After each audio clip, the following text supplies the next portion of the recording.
Oh, hey there, totally didn't see you. Welcome back to the channel. Make sure you hit the subscribe button to become a part of our coffee club. And now, let's talk foamy espresso martinis.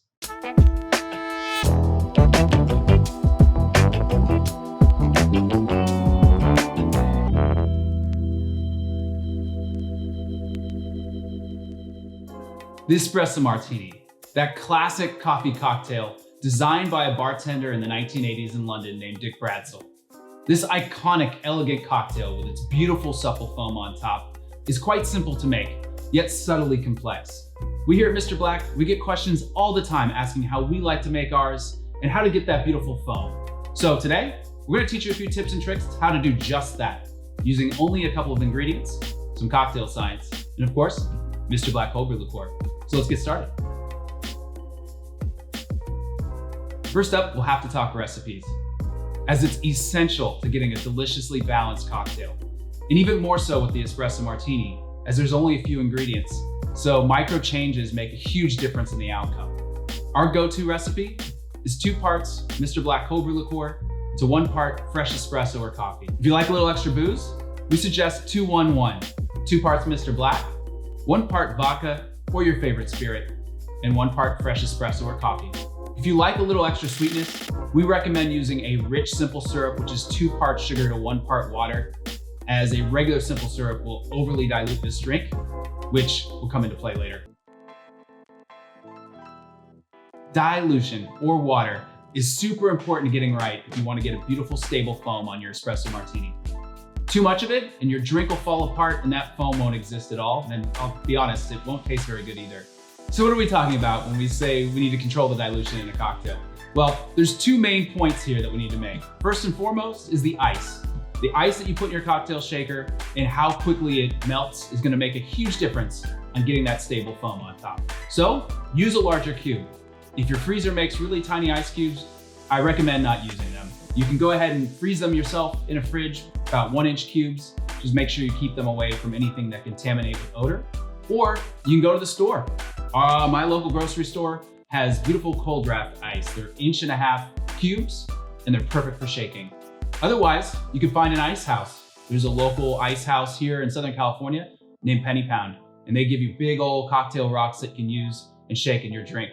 The larger the cube, the better for an espresso martini. You want that beautiful aeration, but you also don't want to over dilute. So use larger cubes. The other thing we need to keep in mind is that coffee is a water-based solution. That's why espresso is perfect for this, as it's more concentrated with less water than most other coffees that you'll have, even a concentrated cold brew. Using espresso, you can't use it freshly hot because that heat will once again over dilute the drink. So let it cool first, at least to room temperature, before putting it in your cocktail shaker. And that's a little bit on dilution. Next thing we need to discuss is using fresh coffee. And I mean, I could sit here all day and wax poetic on why we should use fresh coffee and that you should grind before every brew at home. But you know what? Let's take a walk. Away we go. We dropped by Hawthorne Coffee Roasters in San Diego, California to talk to a local barista to get his view on the subject. Hey there. I'm Jay. I'm from San Diego, California. Currently, I'm the coffee director at Hawthorne Coffee and for Compa Coffee Roasters. I think in that drink, what you're really looking for from the espresso would be the acidity, would be the crema. That crema itself is a release of the oils. So you want those oils to be so prominent in the seed that you're using, in the coffee itself.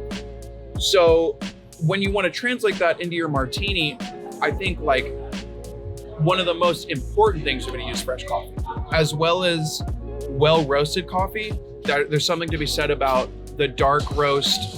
When you hold an overly dark roasted bean in your hand, you will notice if you hold it upside down, the oils will make the bean stick to your hand. Those oils is what you want in your cup. You don't want it in your hand. And because of that, you're going to want to look for a lighter roasted coffee that still has those oils intact.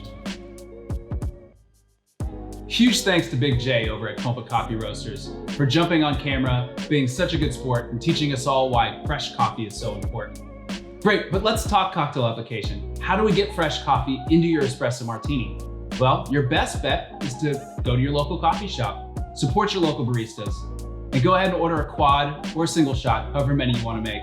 Just make sure you tip your barista and that you let that coffee cool before you use it. You can make a cold brew concentrate, or you can buy one from the store.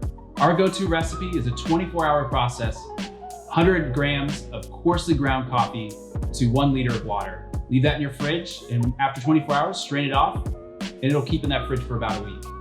If you have an espresso machine, go for it, use it, it's simple. We just recommend that you try some of their single origin, 100% Arabica expressions, as they're far less bitter and woody than some of their main offerings. Next up, it's all in the shake. You need to shake your espresso martinis extra hard and extra strong to aerate and get those beautiful bubbles to get that supple, delicious, beautiful, frothy head on top. Now, if you're not used to shaking cocktails, make sure that you use as many muscle groups as possible. Make sure your core is engaged, you don't want to hurt anything.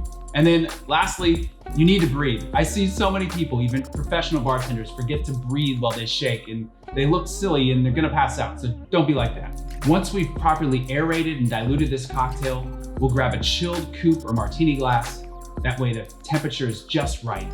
And then we'll fine strain this cocktail and get all the little ice chips out. That way they don't over dilute the drink as it sits. If we've done all this correctly, then you should see that separation forming like a freshly poured Guinness. After about 10 to 15 seconds, that foam will be stable enough to add your 3 coffee beans as garnish. And there it is. Enjoy the espresso martini. Oh yeah. That's well done. If you like this video and you want to see more like this, leave some comments in the comment section down below on topics you might want to see in the future. And until next time, be well, drink great espresso martinis, and be good humans. Cheers, y'all.